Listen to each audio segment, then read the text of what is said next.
over the field and get him the ball in any situations. I feel like with CeeDee Lamb, if it's one person on him, if it's double team, you feel like when the ball goes over there, he is going to make a play. He is a playmaker, and I feel like him and anybody's offense, that offense is going to take the next step. Both Judy and Lamb, not only first rounders, first half of the first round, do you expect? They should be 1A, 1B because you're talking about two special players. Yes. You talk about CeeDee Lamb. I call him the Andre Hopkins plus. Yeah. He has all the acrobatic ability plus the special yak that he talked about. Woo. That's some high praise right there. You ever get one of those calendars where they say, this day in British history?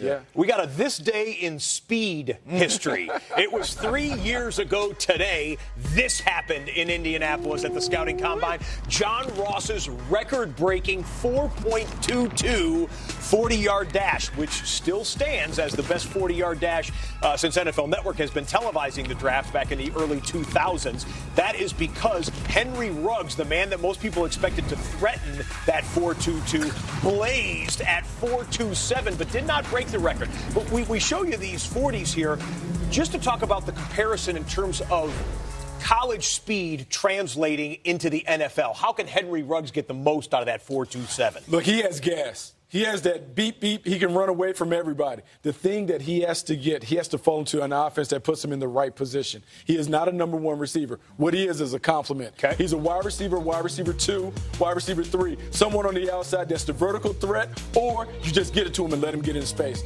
I will say this. At Alabama, when he touched the ball in open field, he can score from anywhere on the field. There are offensive coordinators that can take that skill and make him become a 10-touchdown guy per year. And one thing I love about Henry Ruggs is when you turned on the tape of John Ross, you've seen a lot of posts, you've seen a lot of go balls.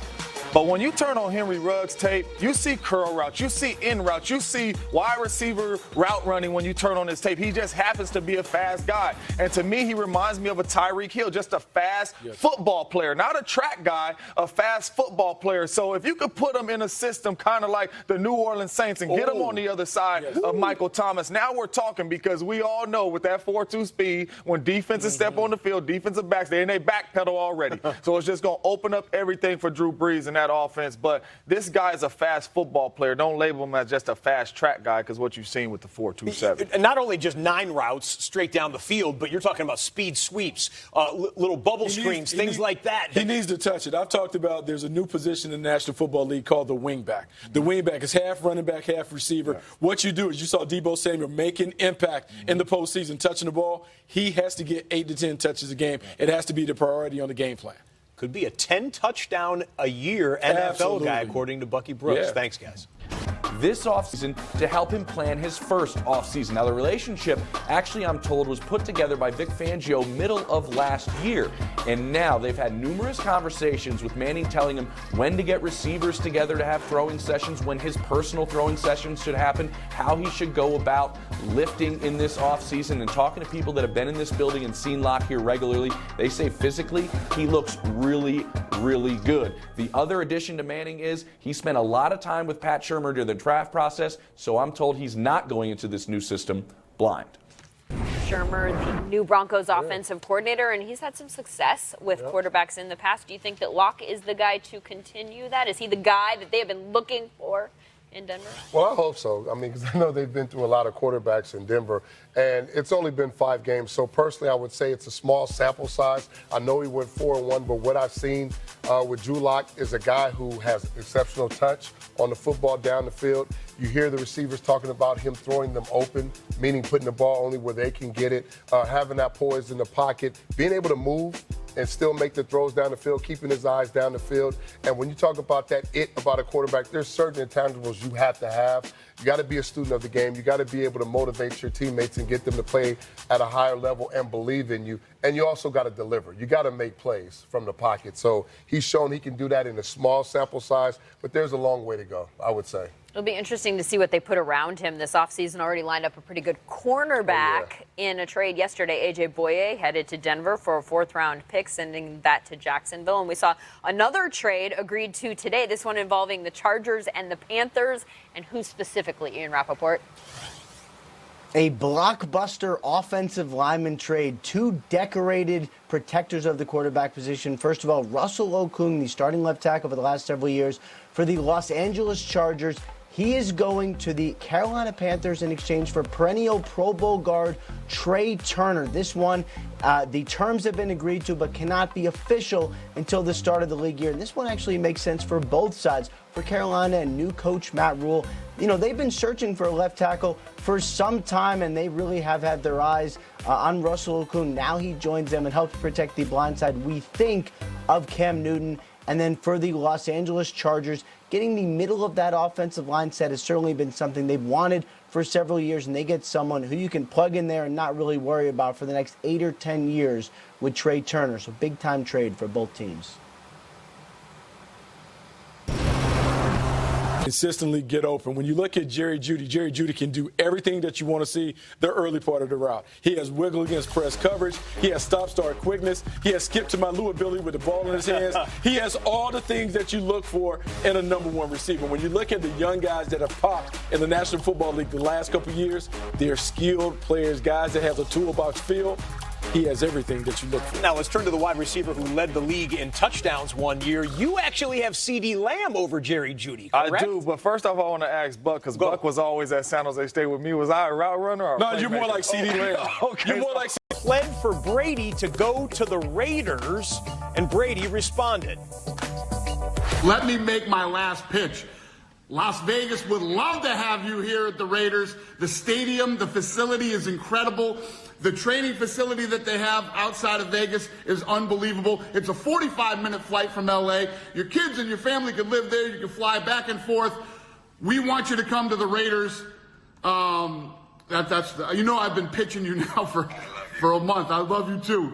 Come on, brother, get to Vegas. Thanks, man. I know it's been a lot of patience for me. And obviously being where I've been for 20 years, it's been an amazing experience. And I don't know what the future holds right now. I'm just trying to be patient through this process, my first time going through it. And in the meantime, I'm going to spend a lot of time with my family over the next 10, 12 days. And we got a little vacation plan, which I'm looking forward to. All right, let's bring in NFL media and MMA insider Ian Rappaport right now. The comments by Brady aside right there, he went pretty politically correct, cliche in his response there.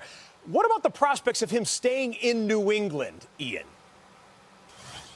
No one has ruled that out, and I know there was some things going around the combine about the Patriots and Tom Brady not really talking. That's not true. He actually did recently have a conversation with Bill Belichick, with Robert Kraft. Those conversations went fine. I mean, usually in cases like these, until there is a deal, there's really not much to talk about. It does not sound like the Patriots have made an official offer to Brady yet, nor have most teams made any offers to any of their own free agents because a CBA is not done. So basically, everything is up in the air, and of course Dana White wants him to the Las Vegas Raiders. It remains to be seen how hard the Raiders are actually going to push to sign Tom Brady. About 2 weeks to go and much, much up in the air. Yeah, and obviously they have a $100 million quarterback in Derek Carr that's already on the roster there in Vegas as well.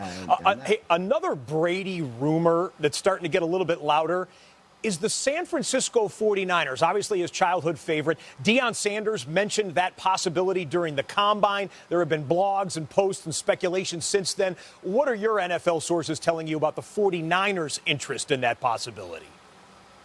Now, there was speculation all over Indianapolis, just not from anyone actually involved. And yes, this would theoretically be the fairy tale. Brady going back home, playing in front of his family for the team he grew up rooting for.